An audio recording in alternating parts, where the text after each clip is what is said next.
Crônicas do Amanhecer, por Feijão Centro Espírita Allan Kardec de Balneário Gaivota.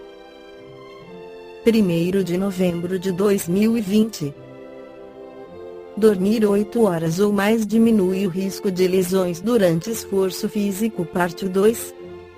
A quantidade de sono por noite pode estar intimamente ligada a lesões em decorrência de esforços físicos.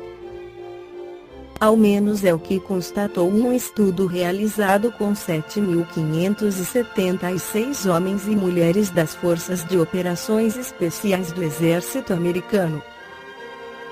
De acordo com o levantamento, os soldados que não dormiram mais que 4 ou 5 horas por noite tiveram 2 vezes mais chances de relatar lesões, a exemplo de torções a problemas com hérnia de disco no período de 12 meses, do que aqueles que dormem 8 horas ou mais.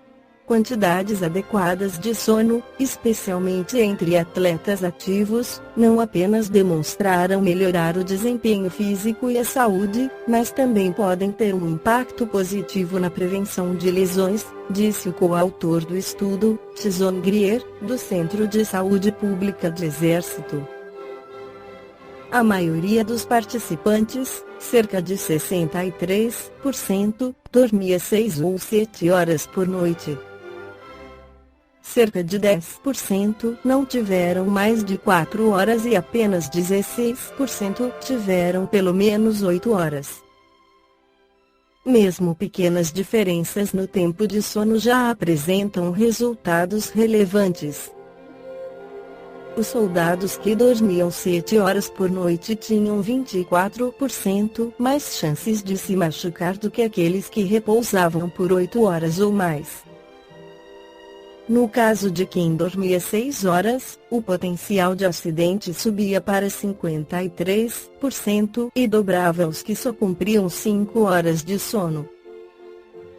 No Exército, 2/3 das lesões ocorrem por conta de treinamento físico ou atividades repetitivas como ficar por horas no computador, afirmou a equipe do estudo na revista Sleep Health.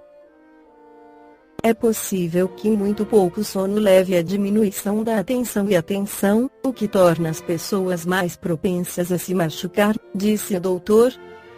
Oui Wang, da Universidade da Califórnia, em São Francisco, que não esteve envolvido no estudo.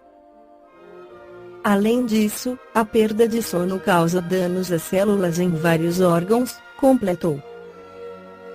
Recuperar o sono pode ajudar a reverter esse dano celular. A pergunta 402 do Livro dos Espíritos de Allan Kardec tem também uma segunda parte onde trata dos sonhos.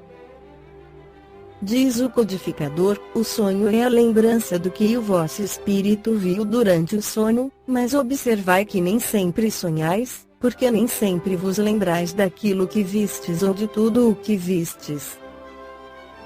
Isso porque não tendes a vossa alma em todo o seu desenvolvimento, frequentemente não vos resta mais do que a lembrança da perturbação que acompanha a vossa partida e a vossa volta, a que se junta a lembrança do que fizeste ou do que vos preocupa no estado de vigília. Sem isto, como explicaríeis esses sonhos absurdos, a que estão sujeitos tanto os mais sábios quanto os mais simples? Os maus espíritos também se servem dos sonhos, para atormentar as almas fracas e pusilânimes. De resto, vereis dentro em pouco desenvolver-se uma outra espécie de sonhos, uma espécie tão antiga como a que conheceis, mas que ignorais. O sonho de Joana, o sonho de Jacó, o sonho dos profetas judeus e de alguns indivíduos indianos. Esse sonho é a lembrança da alma inteiramente liberta do corpo, a recordação dessa segunda vida de que há pouco eu vos falava. Procurai distinguir bem essas duas espécies de sonhos, entre aqueles de que vos lembrardes, sem isso, cairíeis em contradições e em erros que seriam funestos para a vossa fé. Comentário de Kardec: os sonhos são o produto da emancipação da alma, que se torna mais independente pela suspensão da vida ativa e de relação. Daí uma espécie de clarividência indefinida, que se estende aos lugares os mais distantes ou que jamais se viu, e algumas vezes mesmo a outros mundos. Daí também a lembrança que retraça na memória os acontecimentos verificados na existência presente ou nas existências anteriores. A extravagância das imagens referentes ao que se passa ou se passou em mundos desconhecidos entremeadas de coisas do mundo atual formam esses conjuntos bizarros e confusos que parecem não ter senso nem nexo. A incoerência dos sonhos ainda se explica pelas lacunas decorrentes da lembrança incompleta do que nos apareceu no sonho. Tal como um relato ao qual se tivessem truncado frases ou partes de frases ou acaso os fragmentos restantes sendo reunidos, perderiam toda significação racional. Nas perguntas seguintes continua Allan Kardec a esclarecer 403. Por que não nos recordamos sempre dos sonhos?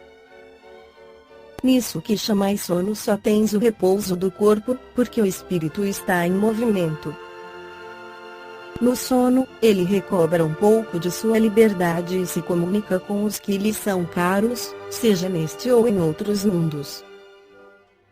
Mas como o corpo é de matéria pesada e grosseira, dificilmente conserva as impressões recebidas pelo espírito, mesmo porque o espírito não as percebeu pelos órgãos do corpo. 404.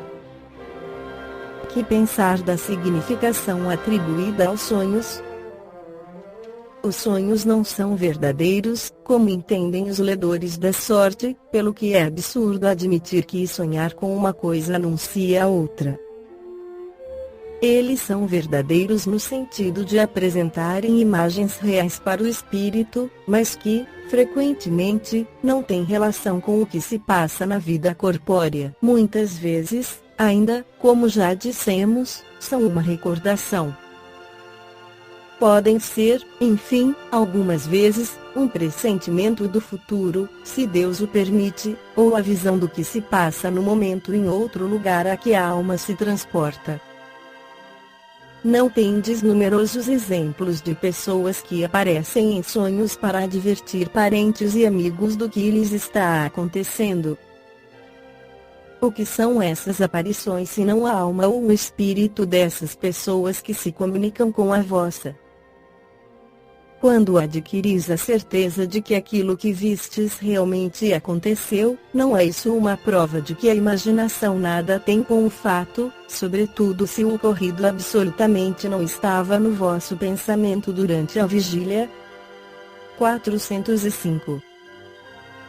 Frequentemente se veem em sonhos coisas que parecem pressentimentos e que não se cumprem. De onde vêm elas? Podem cumprir-se para o espírito, se não se cumprem para o corpo. Quer dizer que o espírito vê aquilo que deseja, porque vai procurá-lo. Não se deve esquecer que, durante o sono, a alma está sempre mais ou menos sob a influência da matéria e por conseguinte não se afasta jamais completamente das ideias terrenas. Disso resulta que as preocupações da vigília podem dar, àquilo que se vê, aparência do que se deseja ou do que se teme. A isso é que realmente se pode chamar um efeito da imaginação. Quando se está fortemente preocupado com uma ideia, liga-se a ela tudo o que se vê. 406. Quando vemos em sonho pessoas vivas, que conhecemos perfeitamente, praticarem atos em que absolutamente não pensam, não é isso um efeito de pura imaginação? Em que absolutamente não pensam? Como sabes? Seus espíritos podem vir visitar o teu, como o teu pode visitar os deles, e nem sempre sabes o que pensam. Além disso, frequentemente aplicais, a pessoas que conheceis, e segundo os vossos desejos, aquilo que se passou ou se passa em outras existências. Esta foi a crônica do amanhecer de 1º de novembro de 2020. por Feijão, Centro Espírita Allan Kardec de Balneário Gaivota. Que a paz esteja com todos.